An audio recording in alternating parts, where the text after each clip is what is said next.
Good morning and happy Monday. It is almost to the end of January. At least the weather is a little bit better than the freezing cold of last week. You know, I told you at the end of last week that we were doing a stand your ground, and that started on Monday, ended Tuesday, and we are still waiting for the judge's order. He took it under advisement, so that sort of every time that there's a murder case coming up, we have to do a stand your ground, is where the defendant is asking the judge to block the state from being able to go forward. And obviously, we would never go forward anyway if somebody was crawling through your window and you shot them to protect yourself. That's what really stand your ground was supposed to take care of, but now it's every gangbanger shooting another gangbanger, or a drug dealer shooting a drug user shooting a drug dealer, or robbery gone bad. Every time it's stand your ground. So it's just one of those things that, you're never safe as long as the legislators are in session. But we got some other stuff done last week, and it was from years ago, but we finally wrapped up that Myrtle Beach shooting where Anthony Griffith, 20 years old, of Pageland, was sentenced to 8 years. Now, he pled almost 2 years ago to the date. He pled in February of 2022. He went up and said, "Judge, I'm guilty, and I am subjecting myself up to the full limits of the law."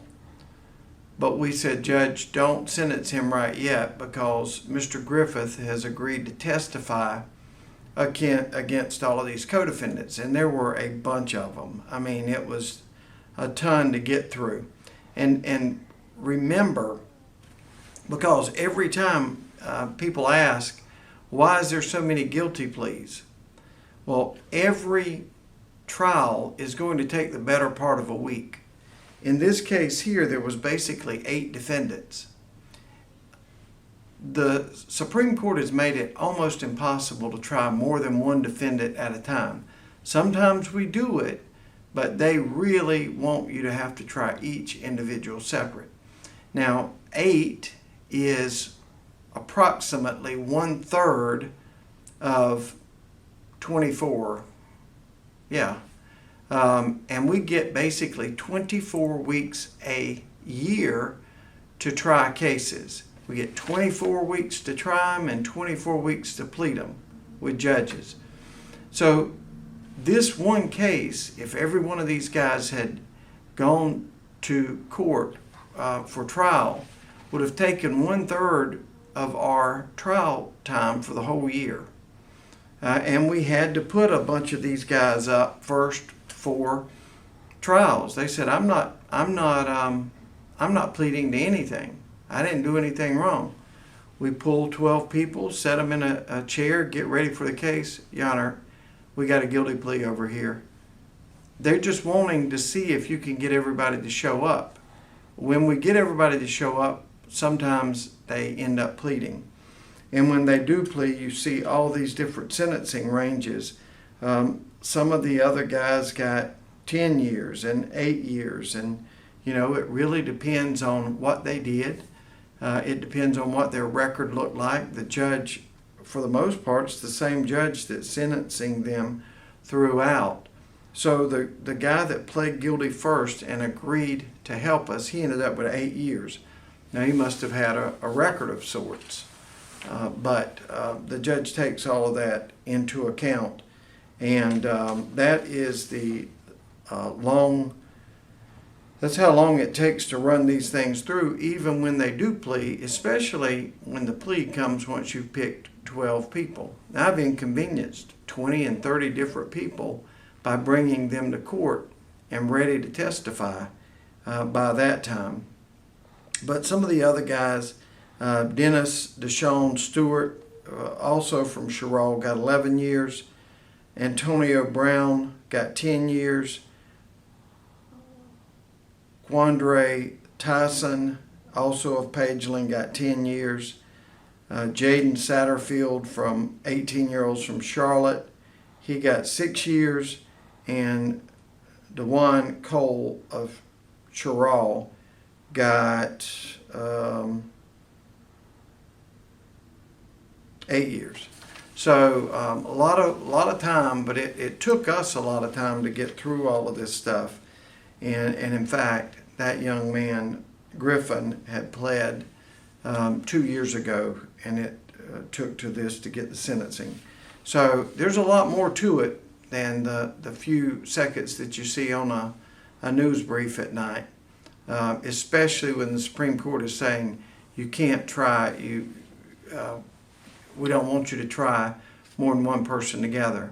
The reason for that, without getting too technical, is if you and I are in a room and I gave a statement to the police and said, look, I'm going to go ahead and admit I broke into that house. Me and Sally broke into that house. If the judge allows Sally and Jimmy to be tried together, then when I put my statement in, the police officer says, well, I talked to Jimmy and he said that him and Sally. Well, Sally doesn't get to cross-examine the person that made the statement against her, because that person, Jimmy, is sitting beside her. And that's called a Bruton issue.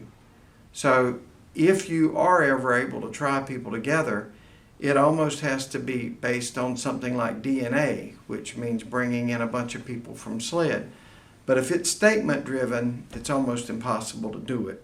So that's more than you ever wanted to know about why it takes a long time when people are getting tons of time. But if you keep your nose to the grindstone, and you're still going to get criticized that it took you too long, but there's some things that we don't get to control.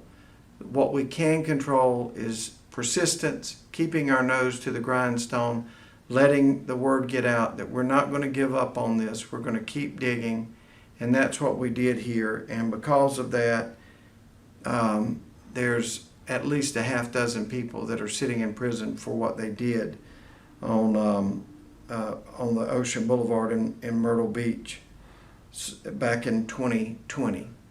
To anybody that's thinking about doing it, we are going to catch you, and it may take a while, and you may sit in jail a while, because we're going to fight you every step of the way.